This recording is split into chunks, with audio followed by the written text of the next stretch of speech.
Okay, so yes, this is everything you always wanted to know. Thanks everybody for accommodating my need to start earlier tonight.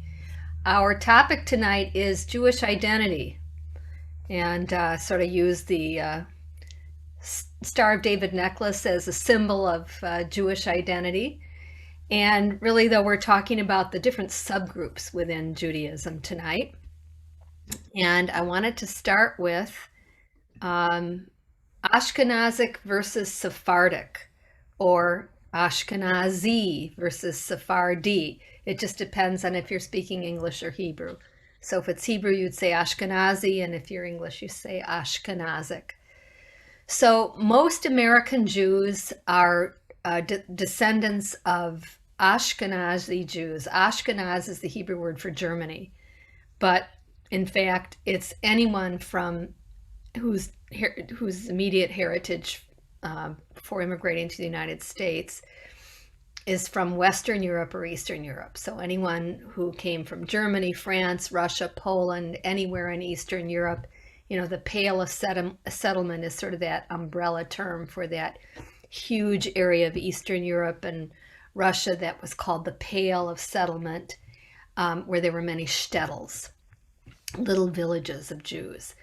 Anyone who came from any of these areas in Europe to the United States, or wherever they went to, but we're talking about American Jewry right now, are Ashkenazi or Ashkenazic. And generally, the language that they spoke and they brought to this country as their first language was Yiddish. That sometimes those are Ashkenazi Jews are contrasted with Sephardi Jews or Sephardic Jews. Sfarad is the Hebrew word for Spain. So you may know that in the Middle Ages, Jewish life really was centered in Spain from about 900 to about 1100 something. The sort of the center of Jewish life shifted from, first it had been in Israel, and then it moved to Babylonia, and then it shifted to Spain.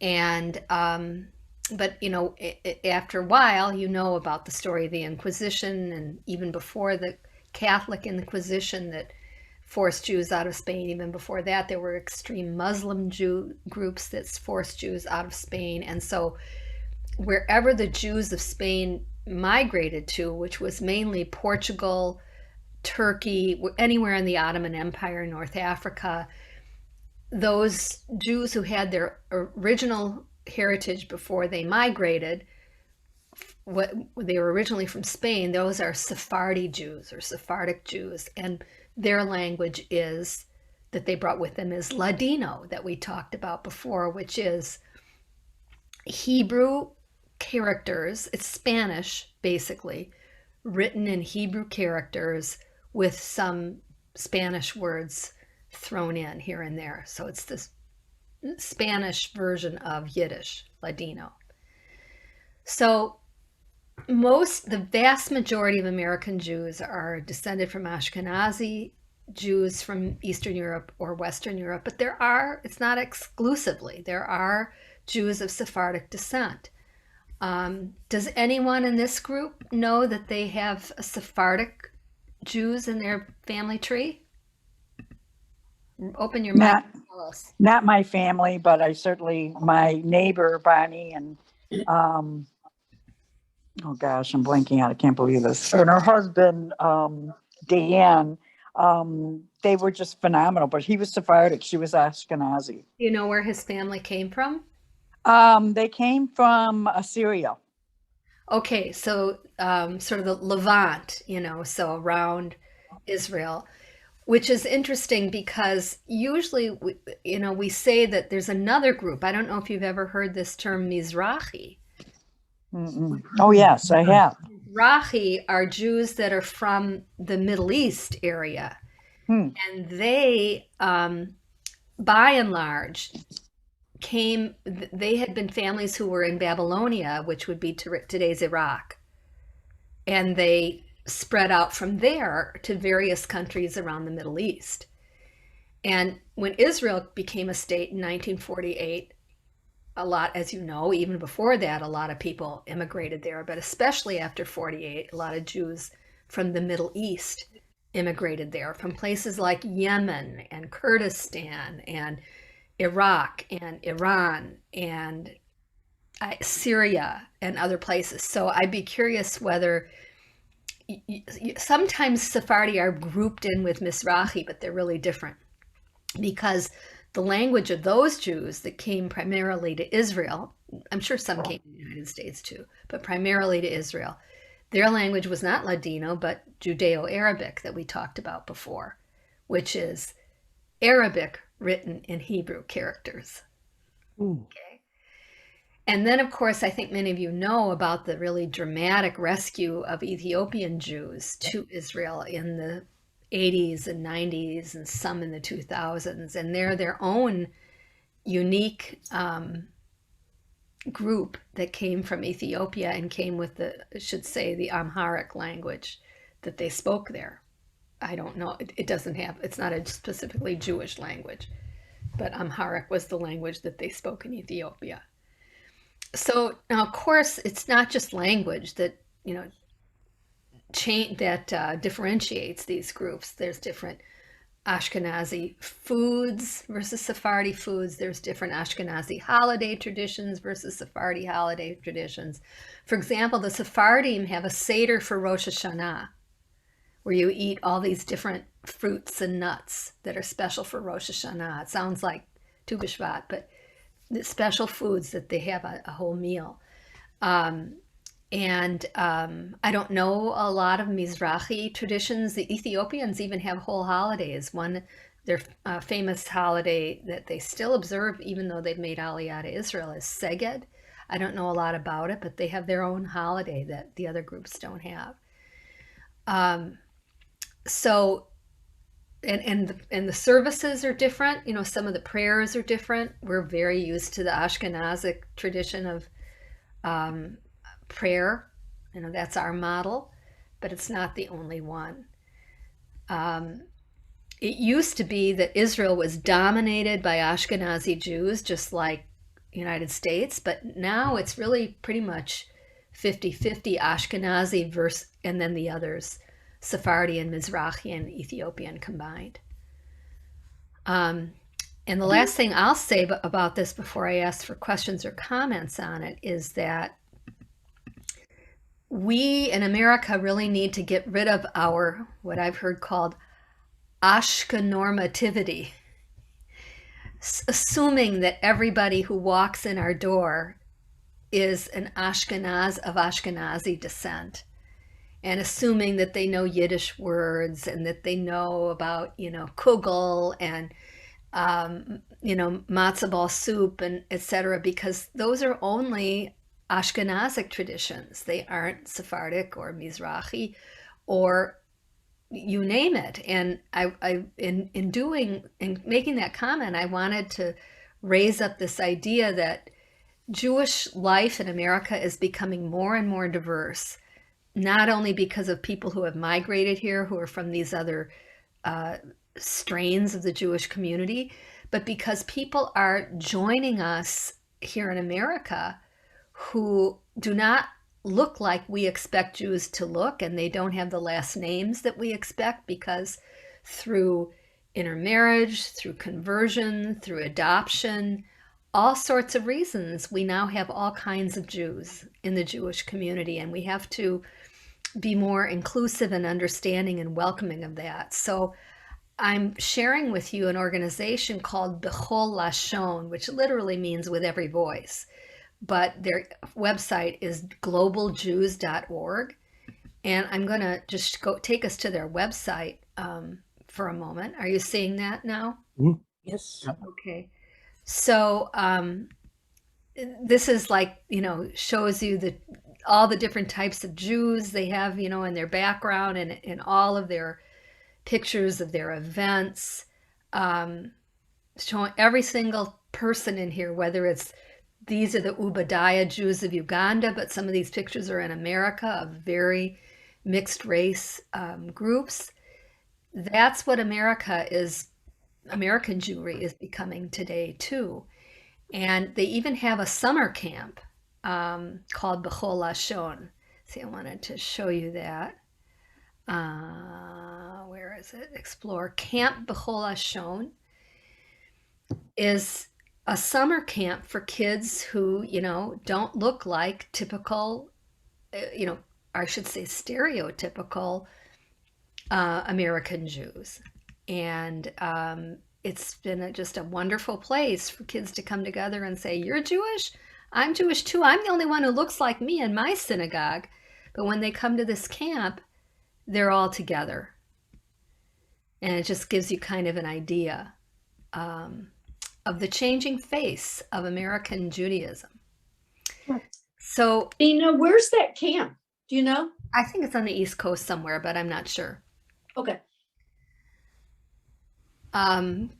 Questions or comments about the different cultural, really, subgroups within Judaism? My case is kind of unique in that I was raised to believe we were Ashkenazi Jews. And then we found out just before my mom, I think, turned 65, that she was actually adopted. We were told her mother was Jewish. And then I did one of the genetic testing and found out that more than likely we are from Sephardic background. Because of where, and it's interesting because when you're Ashkenazi Jew, it actually shows up as Ashkenazi Jew in most of the ancestry type testing. On mine, because of the locations that were given, means it's more than likely that we're Sephardic. So I'm just curious, is that website a good place to go to find out more about Sephardic traditions that I wouldn't know? Maybe so. Yeah, I think it might be. I mean, they have all kinds of things there about, just incredible diversity in the Jewish community. And so I would suspect there is something there about that. They really highlight world, Jewish communities around the world, and then American diversity. Great. Once we found out that Sephardic Jews can eat rice on Passover, jokingly, we all became Sephardic in our family. So that's one of the big food differences, that they always had the custom that legumes, rice, and corn are okay for Passover, whereas Ashkenazi Jews have a much more restricted diet. So, yeah, I usually tell conversion candidates that they get to pick, Right. Susie's family, that instead of coming here from Poland, they went to Argentina before they came to the United States. Was her grandfather's sister. So we joke around, well, they're Sephardic, even though they came from Poland. They didn't come from Sephardic because they were in Argentina. And of course, a lot of the Jews from Spain, I mean, especially the history of the secret Jews, the conversos that had to be Jews in secret. We know that lots of secret Jews came to the New World as Christians. So there's a whole possibility of, Sephardic traditions going to that part of the world. And, many, I don't know what percentage, but many South American and Central American people have sort of thought, tried to find their Jewish roots or have found their Jewish roots. And that's a whole interesting piece too. You'd hear stories about like people that their grandmothers and great grandmothers lit candles on Friday, but they never knew why. And it turned out that they're lighting Shabbat candles and they didn't know what they were doing. Yeah, there's some really interesting writing about that and documentation of that. Any other questions about Ashkenazi versus Sephardi? Yeah. I got one. Is there any tie between the 12 original tribes to these four groups? That's a really good question, because a lot of these far-flung Jewish groups in India, Uganda, Nigeria, they will say, we have the oral tradition that our people got here because they were one of the lost tribes. There's no way to prove that, but also it's sort of a historical inaccuracy because the tribes didn't wander off and get lost. When they settled in the land of Israel, most of them were in the north. And when there was a divided kingdom, Israel in the north, Judah in the south. And the northern kingdom was the first one to fold when it was taken over by Assyria. And the Jews just, either they went some of them may have been taken captive to Assyria, but a lot of them just migrated to Judah in the south, and they sort of just all became one. They lost their tribal identification, and so it isn't really correct to say that some of the tribes wandered off and got lost and made their way to India or Africa or something. That doesn't mean, though, that there aren't groups that say that's their history. I wanted to say last night we watched a film through the Hanukkah Film Festival.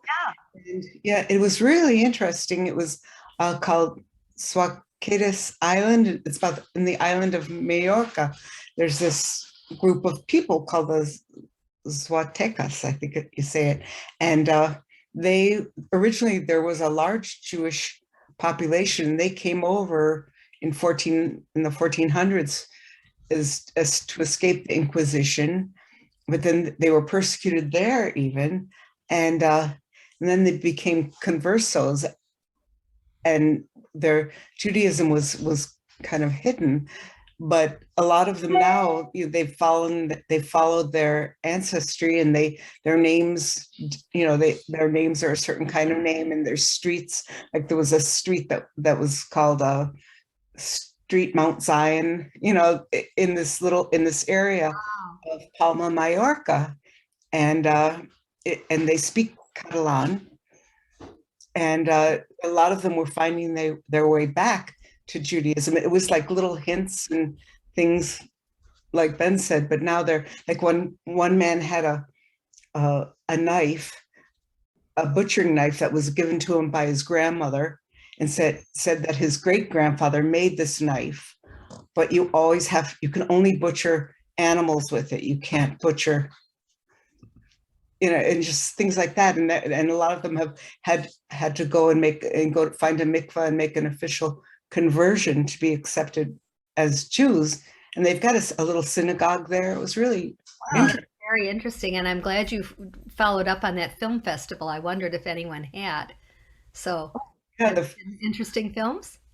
Yeah, the first one, the children's film, each night Shaylee and Skylar have watched it about 5 times. Wow. They keep watching it over and over again, so it was good. Oh, that's great. That's great. But this film about the Catalan hidden Jews is really makes you want to go to Mallorca just to. Yeah. I'd go to Mallorca anyway, but.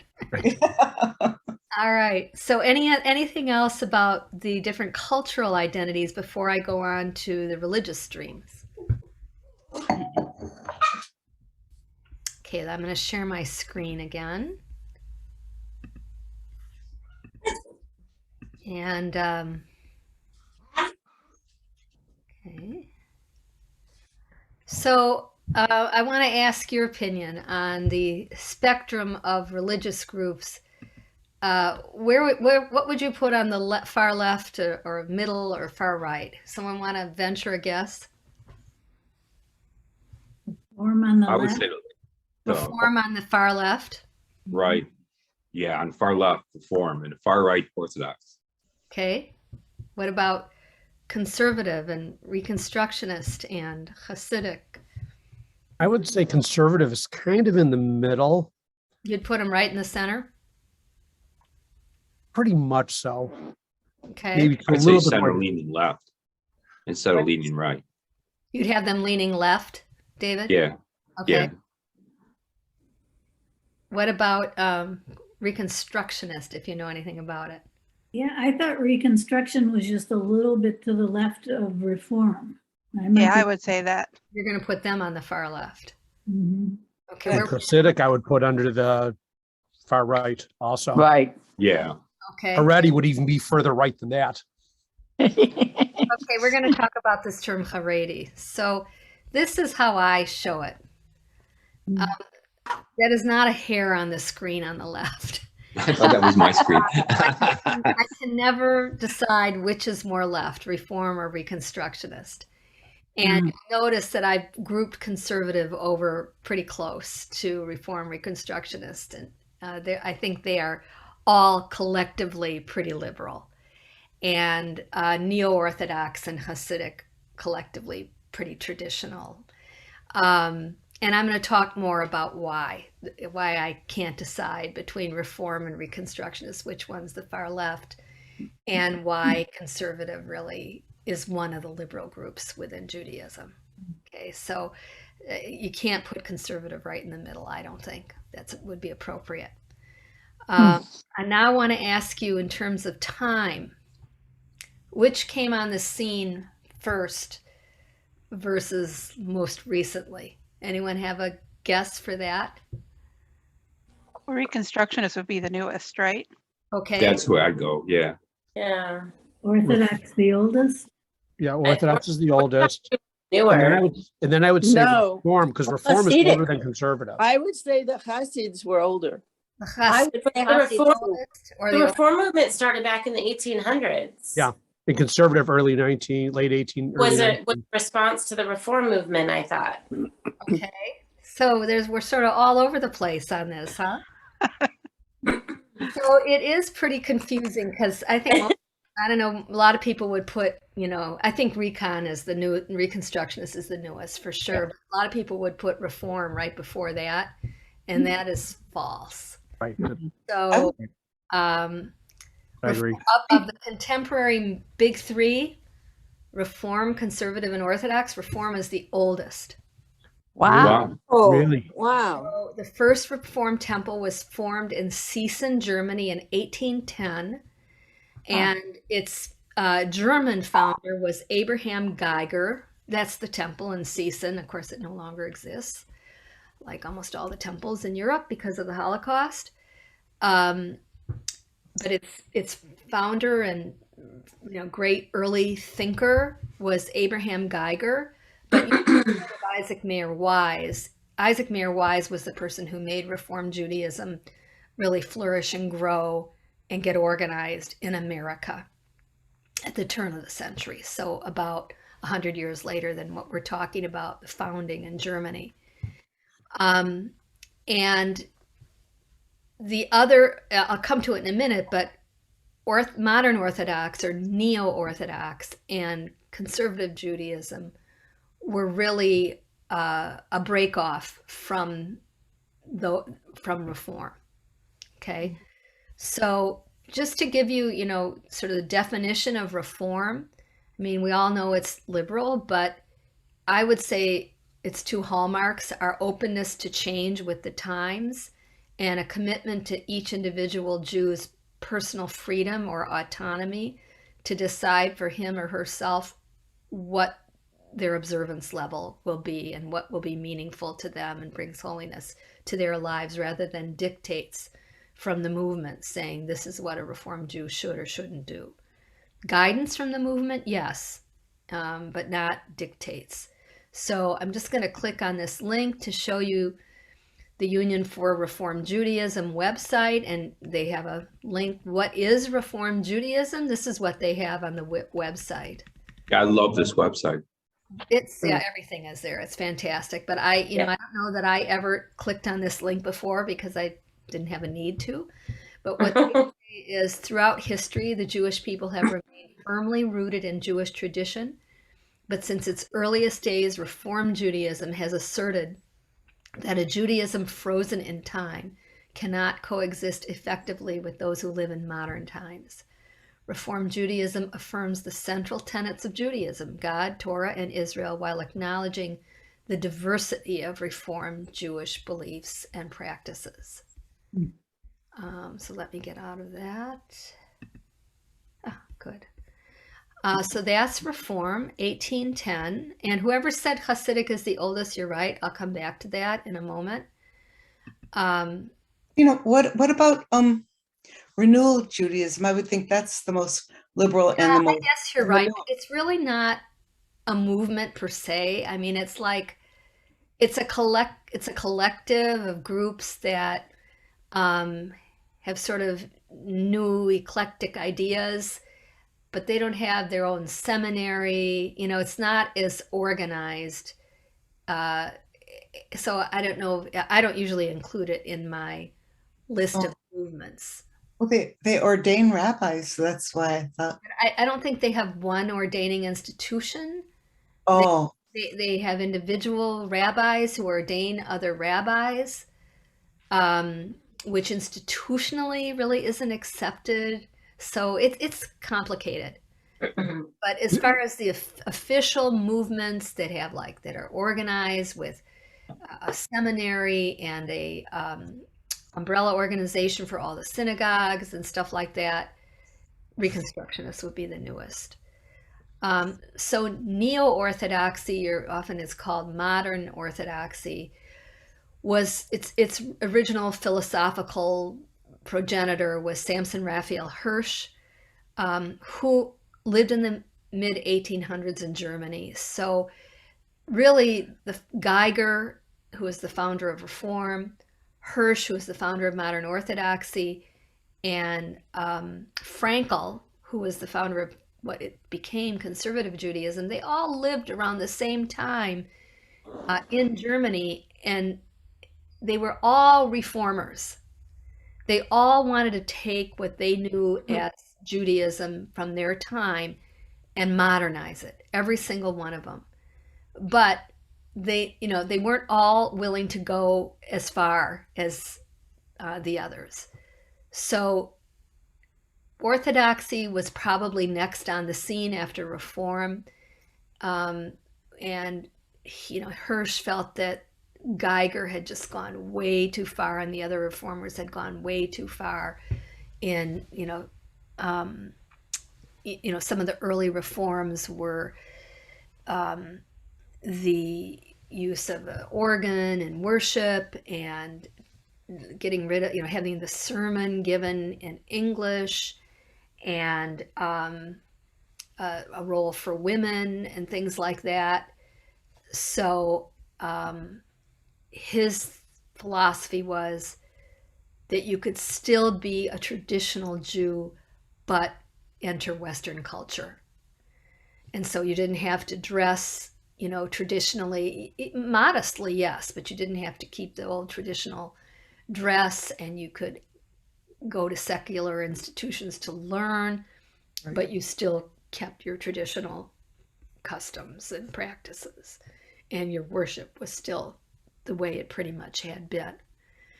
And then the Frankel was, he founded something called positive historical Judaism. The name didn't really catch on. So You can see why. Yeah. Conservative Judaism. So Zacharias Frankel was, his ideas were out there in the mid 1830s in Germany. They knew each other, Geiger and Hirsch and Frankel, they all knew each other.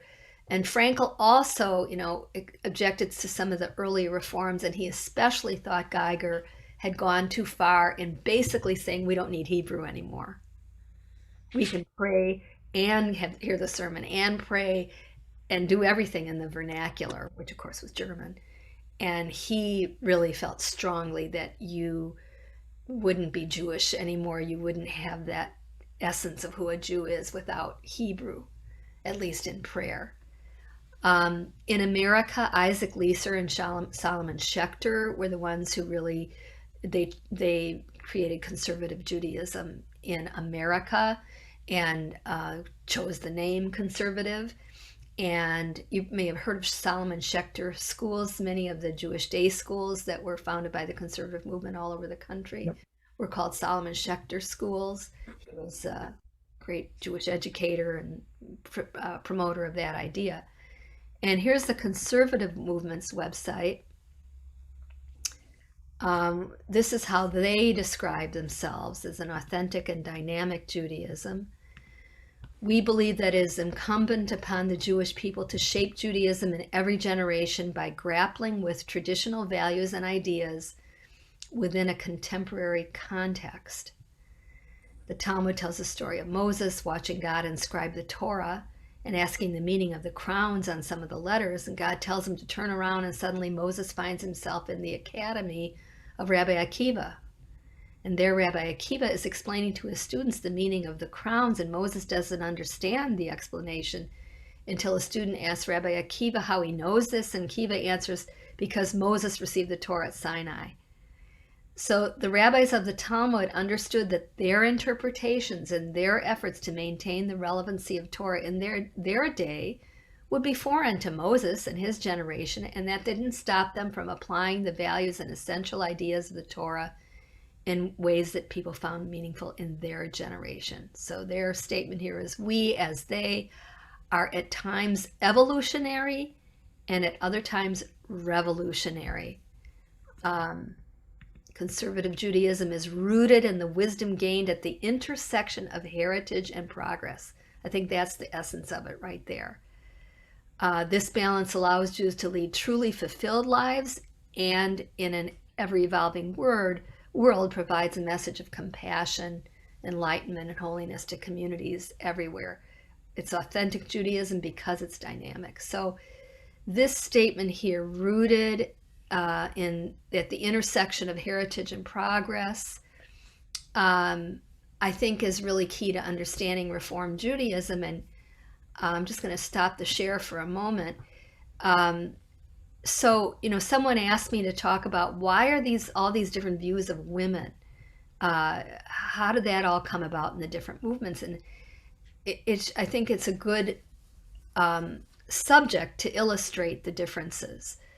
So I'll come to Reconstructionist in a minute, but about the three, Orthodoxy is trying to hold on to the tradition, right? And as you know, Judaism evolved as a patriarchal religion, and men were the actors in Jewish life, in public Jewish life, and women were responsible for Jewish life in the home. And so in the synagogue, there's no need for the women to be there. They can be there, especially in modern contemporary Orthodoxy. Women can be there, they're welcome to be there, but they're still separated, and the men are the ones that are going to be up in front leading the service, reading the Torah, etc. In some contemporary Orthodox congregations, there's a big deal about women's minions. They have their own services where they have Torah readers and so on, but they wouldn't do it at a mixed service. So we're not talking yet about Hasidic, we're talking about modern neo-Orthodoxy.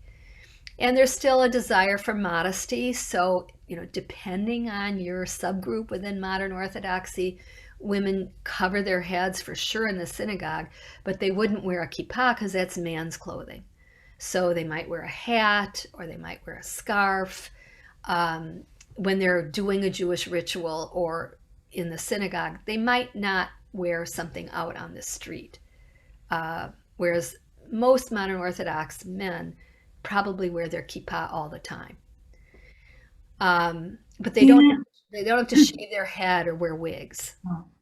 And so I was just going to ask. Yeah, that's in the Haredi or Hasidic groups. Okay. So, traditional roles and men as the actors in public life. I'm coming to conservative last. In Reform Judaism,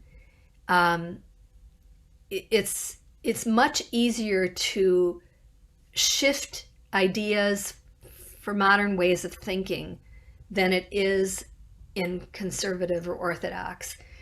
The main difference between the traditional groups and the liberal groups, and you saw how I grouped them, maybe someone else would disagree, is how they understand what the Torah is and therefore what Jewish law is. So the traditional groups see the Torah as literally the Word of God, and halakha, or Jewish law, came from Sinai, from God, yes, through the Talmud and what the rabbis had to say about it. But as we talked about another time, they believe that oral tradition that the rabbis put in and created the Talmud with was also from Sinai. So if you believe that everything came from Mount Sinai, you don't argue with it, you don't modernize it, you don't, if you're going to change something, it has to somehow fit in with traditional texts and traditional ideas. And so, it's hard to argue with traditional texts about the role of women. It's pretty clearly laid out. And the way they've modernized is to let women do things, but only among women for the most part. Now, you may know that in modern Orthodoxy, only in recent years, I'd say like in the last 8 or 10 years, they have female rabbis that they don't call rabbis, for the figures. Maharat. for this reason that, you know, clearly Jewish law does not allow a rabbi to be a woman, but a woman can do lots of things that rabbis do. And so they essentially are ordaining rabbis, but not calling them rabbis. And some modern Orthodox synagogues are hiring a maharat, you know, to be, I don't know if anyone's leading a Orthodox synagogue, but to be their number two. So then in Reform, though, you know, when the world changes, like, you know, in the 1960s and 70s, the women's movement came about, and women were entering all sorts of professions in droves, and the Reform movement was saying, gee, you know, we claim to be an egalitarian movement. I mean, from the very early days in Germany, there was, you know, men and women's roles were viewed as much more equal than in Orthodoxy, probably not how we understand equality or egalitarianism today. The family pew, where men and women sat together, was one of the very early changes in American reform around the turn of the century, turn of the 1800s to the 1900s. And, you know, so therefore men and women were all actors in public Jewish life. And, you know, women were teaching, you know, religious school, and ultimately that sort of became the women's role over the men's role, which is true in education generally. And so when, like, the idea of women being rabbis came about, it was actually introduced in the Reform movement in 1922. And the seminary was ready to accept admission for women, but the union, the congregations, the laity were not ready for it. And so it was put on a shelf until the secular women's movement. And because the liberal branches of Judaism, especially Reform, conservatives in different categories slightly, they don't bind themselves to Jewish law. It's not like we completely ignore Jewish law, but we're not, you know, viewing it as God said this at Mount Sinai, and so it can never change and you can never revise it. It's not a halachic religion, you know. So we use Talmud as for, you know, inspiration and text study, and to, you know, teach us, but not to guide us, but not to dictate to us. And so it was just easy to say, you know, for the seminary to finally say, we're just going to do it. We're just going to ordain women. There wasn't a big study about it and discussion about it. It just kind of happened when the times demanded it. Whereas in conservative Judaism, you know, the name conservative is good because it means we want to conserve or preserve tradition, that intersection of heritage and change. The conservative movement was kind of in trouble in the 70s because you know, there people were, you know, basically liberal-minded people who were into the feminist movement, and they wanted to have changes for women there. And they you know, it was the beginning. It was like be on the bima, have an aliyah, you know, those things were read Torah. Those were big controversial issues in the conservative movement at first. But the idea of ordaining women as rabbis, there was a huge, you know, 10-year-long, 8-year-long study process where they, you know, studied the tradition and tried to find a way to say this is one of our evolutionary things, that we can evolve into this. We're, you know, we hope to find a way to do it. And so they finally ordained women starting in 1985, whereas the Reform movement started in 1972. And that's because of the process that conservative movement goes through when they're working through a new thing. Now, since then, they ordained gay and lesbian rabbis, and, you know, they've made lots of changes, but, you know, it was at least a decade, if not 15 years after the Reform movement was already doing it, because we don't have to look at halakha, Jewish law, and figure out a way to do it. I feel like I was going to say one more thing about conservative, but let me open it up there for comments and questions before I go on to Reconstructionist and Haredi and Hasidic. Yeah, I got a question. So if we went back in time to one of those old shtetls, who would be able to figure out what was going on? You know, like, would we be totally lost when we went there? Would the Orthodox guys kind of understand more what was going on? I don't think we'd be totally lost. I mean, you know, you wouldn't. I mean, you'd have to speak Yiddish. Well, right, yeah. And if you spoke Yiddish and you knew the basic prayers, you could, you know, of course, I'd have to go sit up in the balcony or not be allowed at all. Right. But I think you would know what was going on. That's cool. Would- Yeah, would you're mainly talking about services? Yeah, right, right. Okay. Because the basic structure of services hasn't changed, and we're going to talk about that in the next two sessions. Okay. Reform modified a number of prayers and shortened the service considerably and used the vernacular, but it's the same basic structure. Esther. I was just going to say, my father was born in a shtetl in Russia, was 7 when he came over, married my mother, who was from a German background. And my mother's family was much more Orthodox and traditional than my father, who only spoke Yiddish at home. So it's interesting because I'm wondering. Not about every the Jew shtetl. in Eastern Europe was observant. Yeah. You know, we have a whole beautiful source of Yiddish literature that was very secular. You know, the stories of Shalom Aleichem, like Tevye the Milkman, and you know, Yeah. it wasn't religious literature. Mhm. So he may have, you know, come from a sort of secular background, you know, within Eastern Europe, or you know, they may have gone to synagogue, but it wasn't like the center of their life, like it may have been in your mother's family. Well, and I was kind of responding to David because not all the shtetls were very, you know, observant and Orthodox. Okay. They were isolated because they were Jews, but not because they were. Probably every shtetl had some kind of a synagogue or someone's house where those who wanted to be observant went. They wouldn't have had liberal Judaism. I think that was just in the big cities for the most part. I couldn't talk about that. Bunny. Well, you know, growing up Reform, you know, as I said in my bat mitzvah, I wasn't taught Hebrew. We never went on the bima. I think the guys were, and that was Reform way That's back. true. I mean, you know, it was It took a while for the movement to catch up with its yeah. ideology. You know, in Okay. theory it was egalitarian, but in practice, you know, people weren't ready for that. I mean, I also grew up where girls didn't have a bat mitzvah.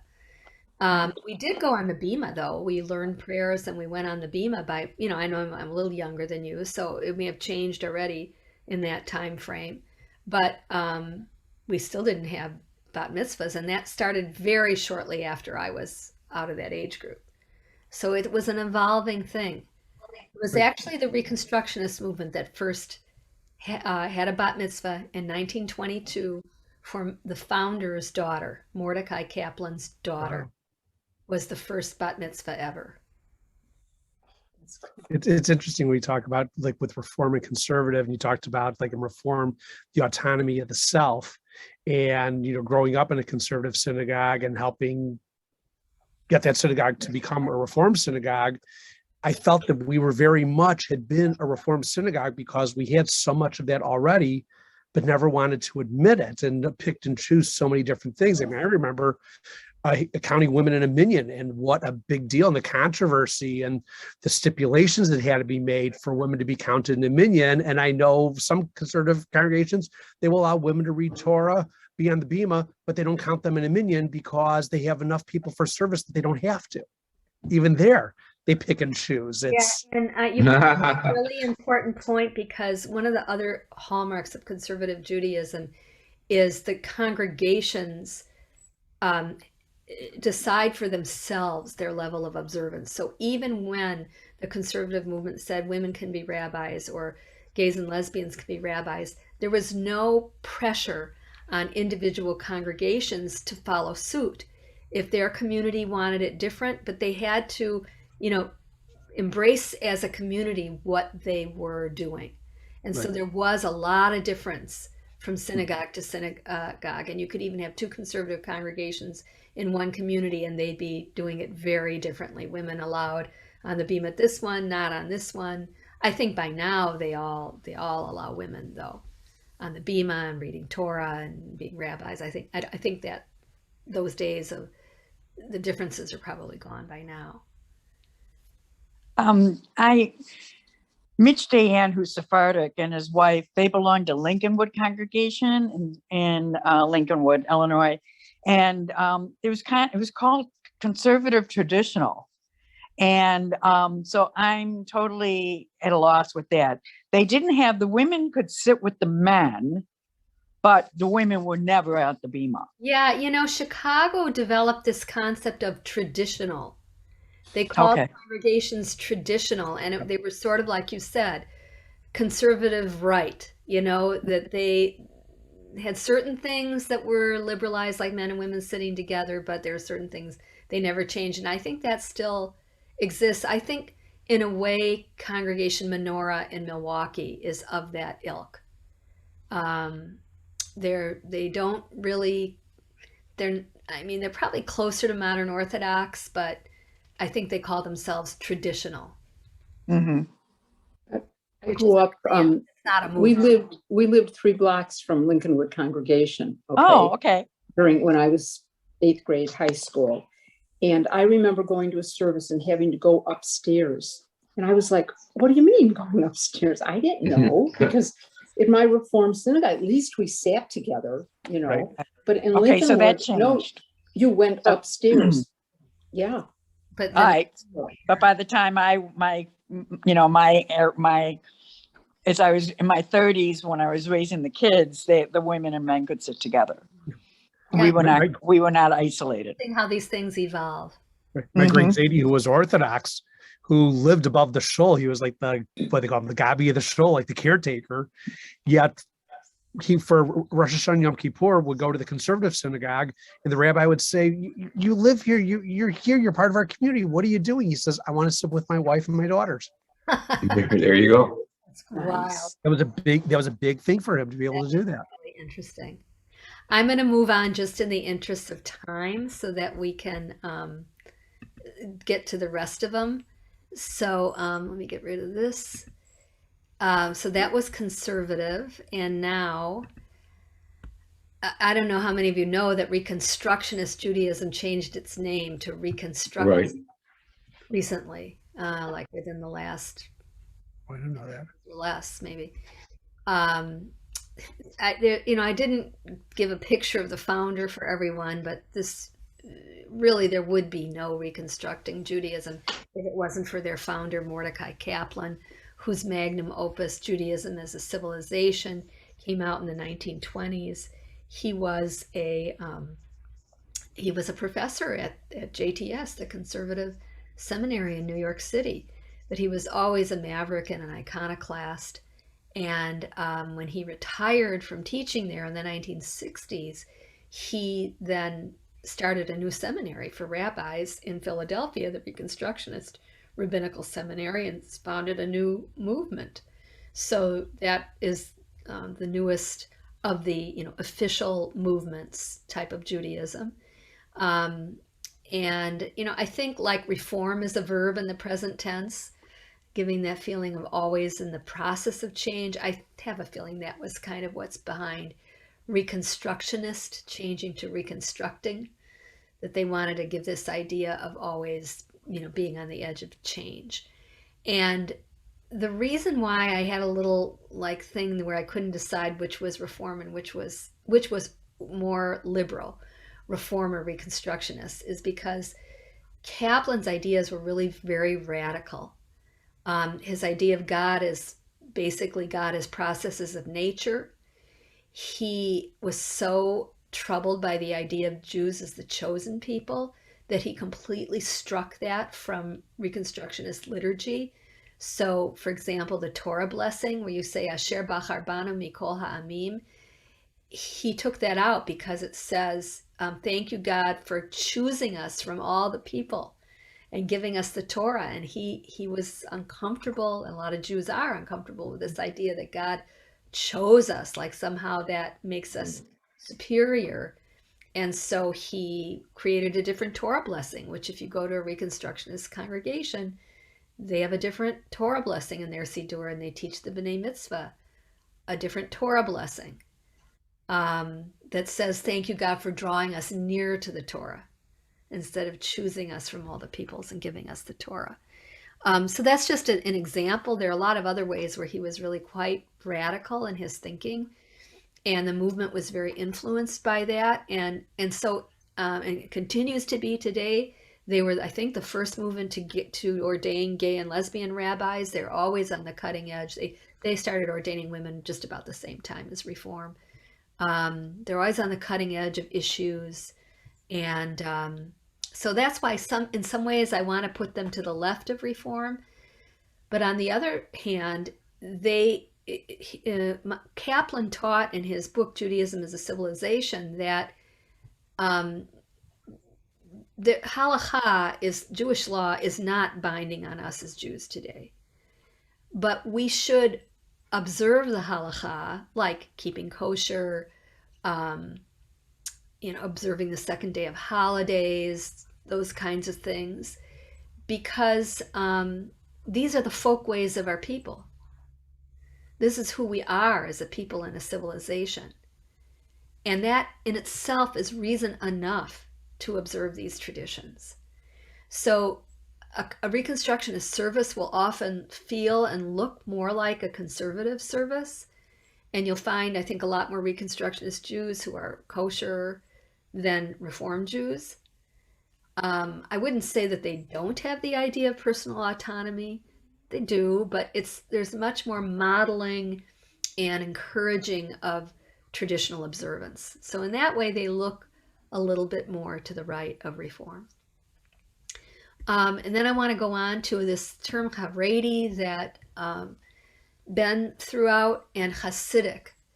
So that, you think of the ultra Orthodox, which of course they don't like the label, but the super Orthodox Jews as looking kind of like this, right? The men with the black hats, the tzitzit showing, the curly locks, the payas on the side of their heads, the women wearing wigs or completely covering their heads with a hat of some sort, always with a long skirt.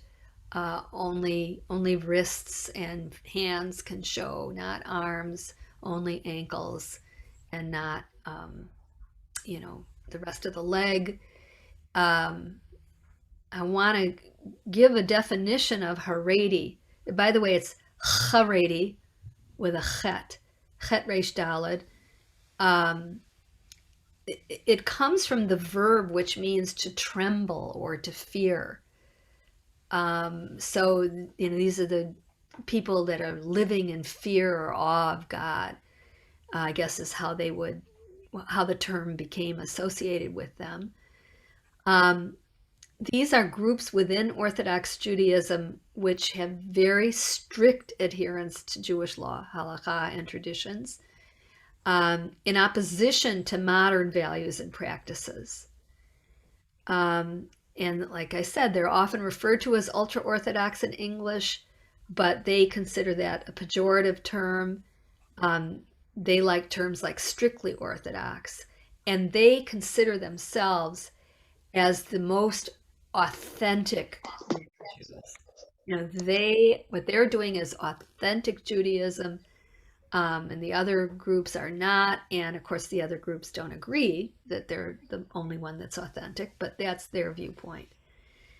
Some scholars think that Haredi Judaism is a reaction to societal changes, to assimilation and culturation into the world around us, secularization.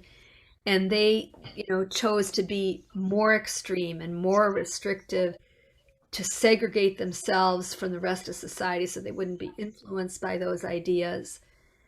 Some of the Haredi groups will allow their members to get professional degrees or enter a business and in that way interact with the the world around them, but some won't allow that.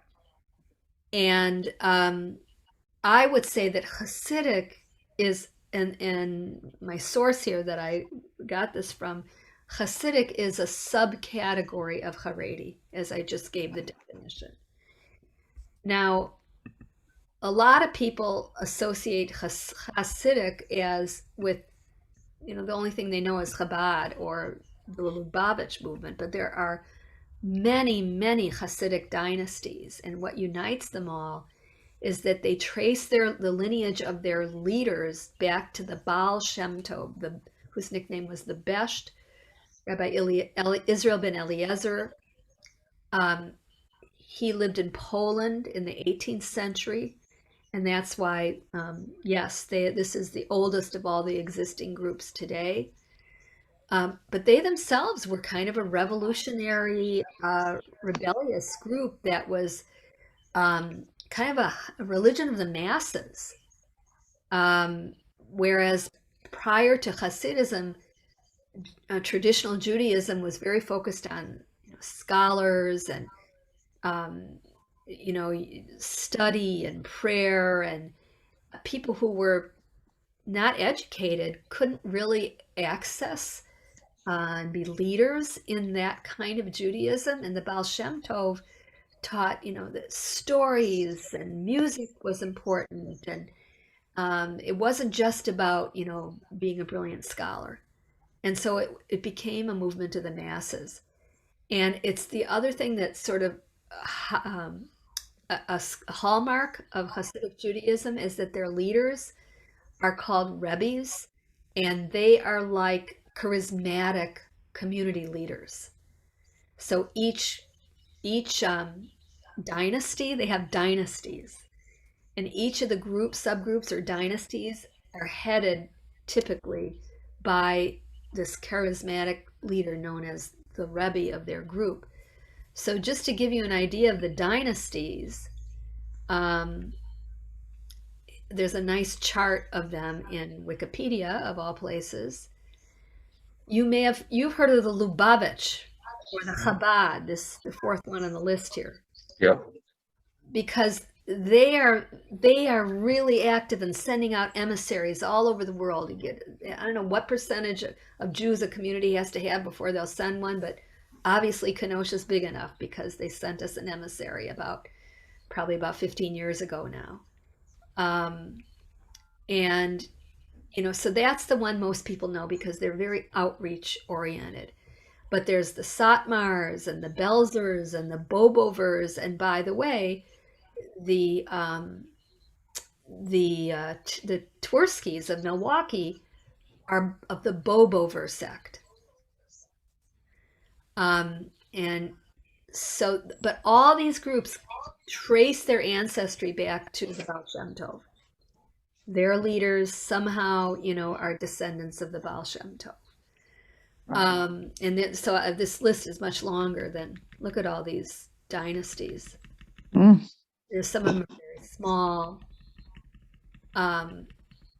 So, I don't pretend to know what distinguishes each of them except their leader and their history, and in some cases their geography. So I'm going to get rid of this. Questions or comments on the Haredi and the Hasidic? I've got a comment to make, Rabbi. Yeah. When we lived in New York, Jim wanted to go see Menachem Schneerson. Yes. And we went. Yeah. And it was not, it was, we were separated. And I went in, and what I remember the most was we went by and he gives everybody $1. And then you're supposed to take the $1 and give it to charity. But it was a different experience. I bet. So who she's talking about is Rabbi Menachem Mendel Schneerson, who was the Rebbe of the Chabad movement until he died in 1995 or something like that. Right. I think we saw him right before he died. And he didn't have any descendants. And so, and even a son-in-law can be the next Rebbe, but he didn't have any children. And so that's the one movement that, I mean, he is still the Rebbe, even though, now it's been almost 30 years since he died, but he's still the Rebbe. The organization is run by a group or something, a committee or something. But if you go into a Chabad Lubavitch home today, you will see a portrait of him on the wall. He is still their Rebbe. And I'm going to have to go soon because I have this other Zoom at 7:30. But I just want to say, because I see Esther here, that Esther grew up in the Twersky community in Milwaukee, and they have become much more traditional over time. Yeah. And they're, that's a good example of a local Rebbe who's very much revered. It's a whole family now. It's the Michal is the eldest of the Rebbes in the community now, and he's probably like a peer of yours, Esther, right? Yeah. But his son Ben Sion is there, and then his son Chaim is there, and the three of them are, all like, but Michal, the oldest one, and his father was Abraham, who started the congregation, I think. Or maybe there was even one before him, I don't know. But they, it's a family dynasty. And I don't know if they'll ever have another Rebbe who's not a Twersky there. We were married by the Rebbe. Uh-huh. Oh, cool. Abraham, the father. Yeah. Uh-huh. Yeah. And Marv claims we're not married because he didn't understand any of it. Excuse. Good luck with that, Mark. No, Rabbi, I told you some time ago that I used to work with the Satmar movement. Yeah. And the Lubavitches and the Satmars hate each other's. They have fights with each other. It's terrible. Yeah. But the Lubavitches, I would be walking along the street in New York City, and I would be approached, and they would look at me and say, "You look Jewish. When was the last time you davened? No, when was the last time you laid tefillin?" And it's such an affront to me. I understood what they were talking about, but it was a startling experience to have. Yeah, and that was the Chabad probably, right? Who just said, they're the ones that are very zealous missionaries. They want everyone to do Jewish stuff. That's why they have the Hanukkah menorah mobiles and sukkah on a truck. And anytime they get a chance, they'll make a guy lay tefillin because their mission is to make Jews more Jewish and observant. You better go, Dina. Yeah. Getting late. Go. See you next week at the regular time, 7 o'clock. Right. Bye bye. Thank you very much. Thanks. Thanks. Bye-bye. Bye.